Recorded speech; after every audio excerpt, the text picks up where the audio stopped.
Bisakah luka yang teramat dalam ini nanti akan sembuh?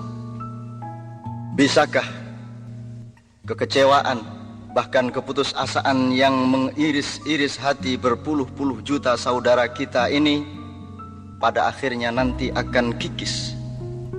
Adakah kemungkinan kita akan bisa merangkak naik ke bumi dari jurang yang teramat curam dan dalam? Akankah api akan berkobar-kobar lagi? Apakah asap akan membubung lagi dan memenuhi angkasa tanah air? Akankah kita semua akan bertabrakan lagi satu sama lain, jarah menjarah satu sama lain dengan pengorbanan yang tidak akan terkirakan? Adakah kemungkinan kita tahu apa yang sebenarnya sedang kita jalani? Bersediakah kita sebenarnya untuk tahu persis apa yang sesungguhnya kita cari? Cakrawala yang manakah yang menjadi tujuan sebenarnya dari langkah-langkah kita? Pernahkah kita bertanya bagaimana cara melangkah yang benar? Pernahkah kita mencoba menyesali hal-hal yang barangkali memang perlu disesali dari perilaku-perilaku kita yang kemarin?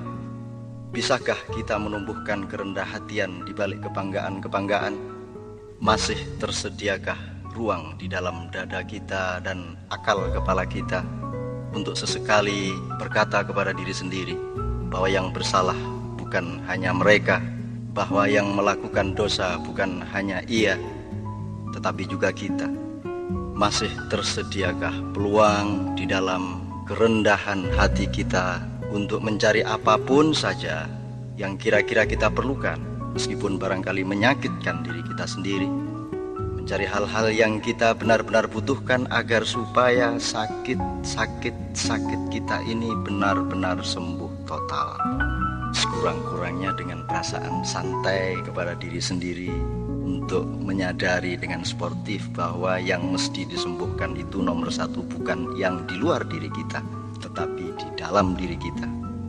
Yang kita perlu utama lakukan adalah penyembuhan diri, yang kita yakini bahwa harus betul-betul disembuhkan justru adalah segala sesuatu yang berlaku di dalam hati dan akal pikiran kita. Saya ingin mengajak engkau semua memasuki dunia ilir-ilir. Ilir, ilir,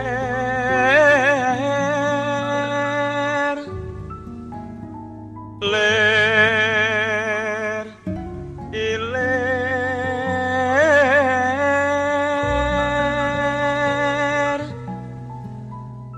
tandure wosumilir,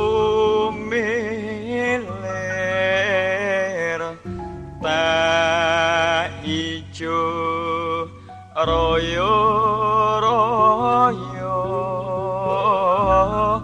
tak senggota manten anyar.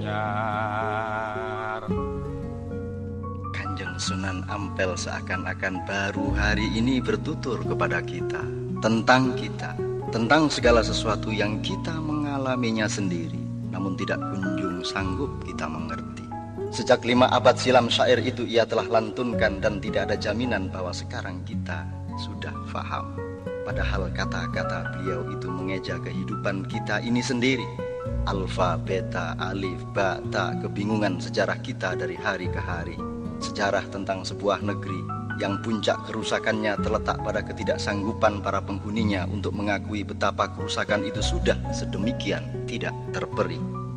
Menggeliatlah dari matimu, tutur sang Sunan. Siumanlah dari pingsan berpuluh-puluh tahun, bangkitlah dari nyenyak tidur panjangmu. Sungguh negeri ini adalah penggalan surga. Surga seakan-akan pernah bocor dan mencipratkan kekayaan dan keindahannya. Dan cipratan keindahannya itu bernama Indonesia Raya. Kau bisa tanam benih kesejahteraan apa saja di atas kesuburan tanahnya yang tidak terkirakan. Tidak mungkin kau temukan makhluk Tuhanmu kelaparan di tengah hijau bumi kepulauan yang bergandeng-gandeng mesra ini. Bahkan bisa engkau selenggarakan dan rayakan pengantin-pengantin pembangunan lebih dari yang bisa dicapai oleh negeri-negeri lain yang manapun. Tapi kita memang telah tidak mensyukuri rahmat sepenggal surga ini.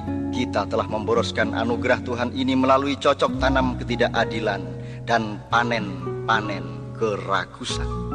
Cah angon, cah angon, penekno blimbing kuwi lunyu penekno kanggo mbasuh dodot ira. Kanjeng Sunan tidak memilih figur misalnya Pak Jenderal, Pak Jenderal. Juga bukan intelektual-intelektual, ulama-ulama, seniman-seniman, sastrawan-sastrawan atau apapun, tetapi Cah Angon, Cah Angon. Beliau juga menuturkan penekno blimbing kuwi, bukan penekno pelem kuwi, bukan penekno sawo kuwi, bukan penekno buah yang lain, tapi blimbing bergigir 5. Terserah apa tafsirmu mengenai 5. Yang jelas harus ada yang memanjat pohon yang licin itu, lunyu-lunyu penekno, agar blimbing bisa kita capai bersama-sama. Dan yang harus memanjat adalah bocah Angon, anak gembala. Tentu saja ia boleh seorang doktor, boleh seorang seniman, boleh seorang kiai, boleh seorang jenderal atau siapapun. Namun ia harus memiliki daya angon, daya menggembalakan, kesanggupan untuk ngemong semua pihak, karakter untuk merangkul dan memesrai siapa saja, sesama saudara sebangsa, determinasi yang menciptakan garis resultan kedamaian bersama, pemancar kasih sayang yang dibutuhkan dan diterima oleh semua warna, semua golongan, semua kecenderungan. Bocah Angon adalah seorang pemimpin nasional, bukan tokoh golongan atau pemuka suatu gerombolan. Selicin apapun pohon-pohon tinggi reformasi ini, sang bocah Angon harus memanjatnya, harus dipanjat sampai selamat memperoleh buahnya, bukan ditebang, dirobohkan atau diperebutkan. Dan air saripati blimbing 5 gigir itu diperlukan oleh bangsa ini untuk mencuci pakaian nasionalnya. Pakaian adalah akhlak, pakaian adalah sesuatu yang menjadikan manusia, bukan binatang. Kalau engkau tidak percaya, berdirilah engkau di depan pasar dan copotlah pakaian, maka engkau kehilangan segala macam harkatmu sebagai manusia. Pakaianlah yang membuat manusia bernama manusia. Pakaian adalah pegangan nilai, landasan moral dan sistem nilai. Sistem nilai itulah yang harus kita cuci dengan pedoman 5. Dodot tira,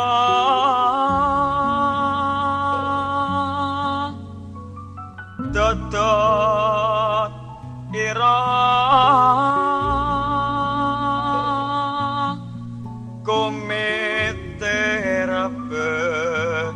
daging pinggir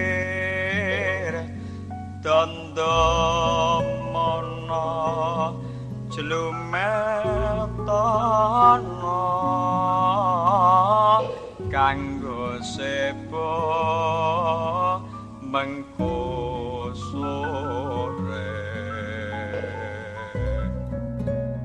mumpung padang rembulane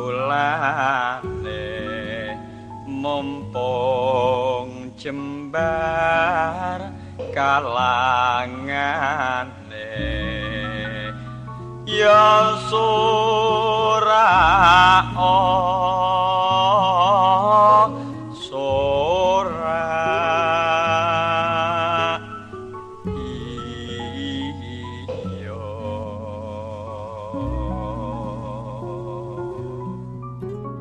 Satu tembang tidak selesai ditafsirkan dengan 1000 jilid buku. Satu lantunan syair tidak selesai ditafsirkan dengan waktu 1000 bulan dan 1000 orang melakukannya.